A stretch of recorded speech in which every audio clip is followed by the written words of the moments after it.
So, when you were talking about the timelines, like how you saw this company, like at this point of opening where they could choose, like you're at like this is the widest point of the timeline that they could choose to change, and then there was also this other timeline that they could choose. When you were talking about that, I saw that as simultaneous. Both of the timelines are happening at once. And it reminded me of, like, we watched a clip last night of Bashar, or maybe it was... It was probably Bashar. I showed you that. Yeah, but then there was also a clip of Jim Self a while ago saying that we're time travelers. No, it was Bashar saying that.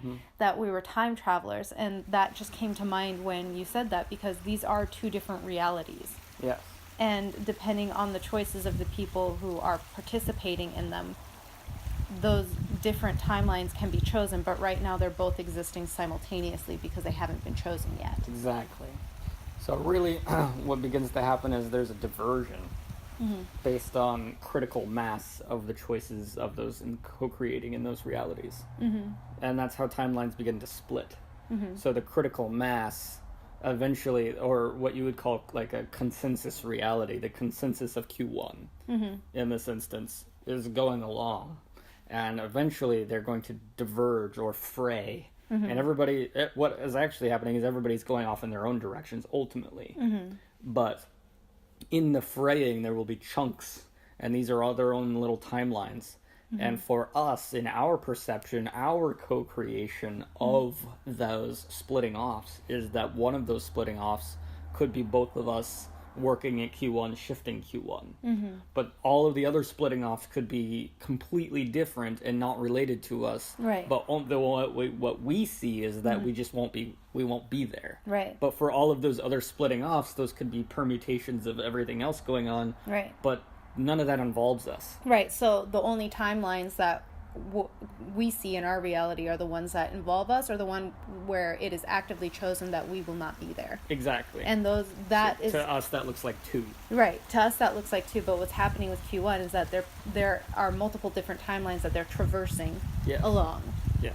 And the ones that relate to us are the ones that we see, and those are the only two within that construct, that agreed upon construct that we're participating in. But for us, there are also many different timelines, like, what if I get a different job somewhere else? What if you work for Albert? Or something along those lines. And those would be completely separate than the Q1 timelines that we're co-creating in right now. But the co-creation with the company I'm currently in is those two timelines, and they're coexisting. And the time, and we both feel this and we know this internally, the time for which they choose which timeline they participate in as it involves us is drawing to a close. Yes. So one of those timelines will be chosen, and there's no emotion in this. It just is. And we're just clearly aware of it, and we're also clearly aware of all these other timelines that we could be playing with. Yes. And there's no judgment, or it's just a choosing. It just is. Or this is what I'm hearing as flow as well. This is flow. So we'll flow to anything. We'll always be okay. Yes.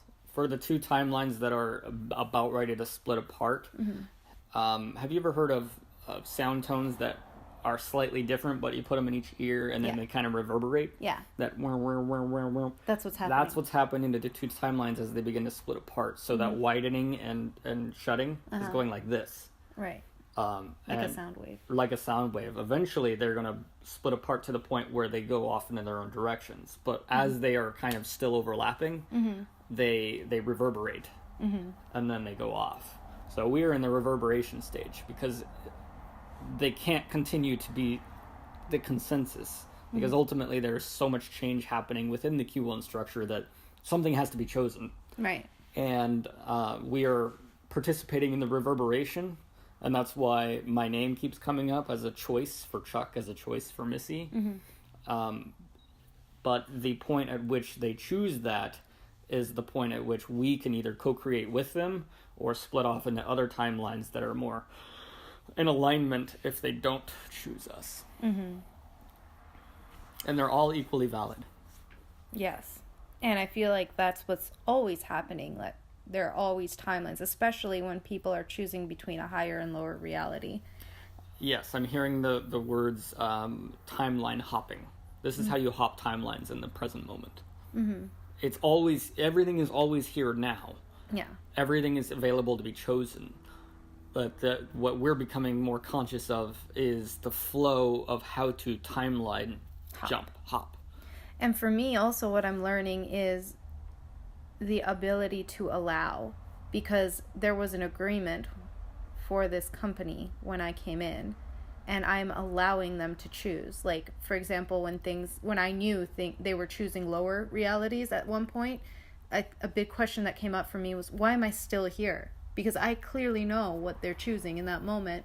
And I think at that point we had talked that there was still an agreement and there was still an opportunity for which they could choose a higher timeline. Yes. And that's why I was still there. And that's why you could possibly still be there, because there's still that opportunity. What you were detecting was the reverberation when they were closed at one point. Remember, reverberation goes in and out, in and out, in and out. Right. Higher, lower, higher, lower, higher, lower.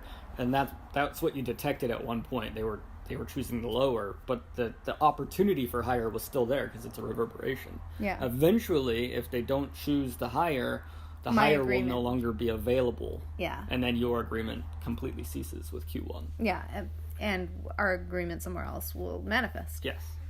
So, yes, for you, a big thing is allowing the reverberation to be what it is. Yes. Rather than just immediately assuming that, oh, they'll never do it. Well, maybe right. Not, but right now they're reverberating. Right. And reverberating means there's still a chance they can shoot off into a higher direction. Right. And it has nothing to do with ego control. Like, it's just literally about me allowing. Right. Timelines, I'm hearing timelines in and of themselves are intelligence. Yes. Working themselves out. To us, this looks kind of incoherent to the rational mind. The rational mind has no idea how the scenery or the landscape could even be conscious, but it is. Mm-hmm. So you being in this timeline is conscious. It is playing itself out. The biggest thing that anyone has to do or anyone learns to do through the evolutionary process is to allow their life to play out, because the playing out is itself intelligent. It is conscious. Mm-hmm. I like that. Thank you. Yes.